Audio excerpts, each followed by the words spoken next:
ప్రతిస్పందన అని ఉంది కదా. అవగాహన ప్రతిస్పందన అంటే ఏంటిది? అవగాహన ప్రతిస్పందన అంటే ముందు దాన్ని అవగాహన చేసుకొని ఆ ప్రశ్న పైన ప్రతిస్పందన అనేది రావడము, ప్రతిస్పందన చేయడం అన్నమాట. ఒక ప్రశ్న మీద మనం ప్రతిస్పందన చేయడము. ఇందులో కింది అంశాన్ని గూర్చి మాట్లాడండి అని ఇవ్వడం జరిగింది.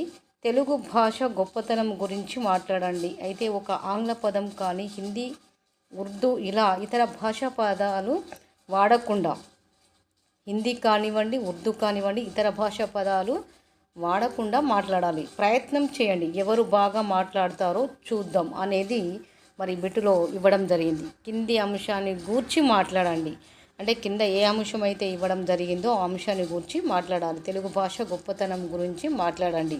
అయితే ఒక్క ఆంగ్ల పదం రాకూడదు, హిందీ పదం రాకూడదు, ఉర్దూ పదం రాకూడదు. ఎలాంటి పదాలు, భాషా పదాలు, ఇతర పదాలు వాడకుండా మాట్లాడాలి. అలా ప్రయత్నం చేయండి.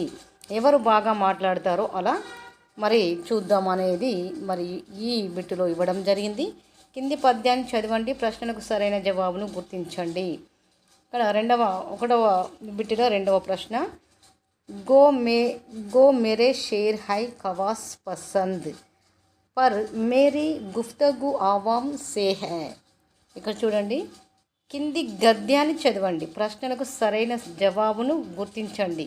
అంటే గద్యాన్ని చదివి ఇక్కడ ఉన్నటువంటి అది పేరాగ్రాఫ్కు అందులో ఉన్నటువంటి ప్రశ్నలకు సరైన జవాబును గుర్తించాలి. గో మేరే షేర్ హై ఖవాస్ పసంద్ పర్ మేరీ గుప్తగు ఆవాం సే హై. ఖాస్ ఆమ్ అనే రెండు మాటలు ఉన్నాయి.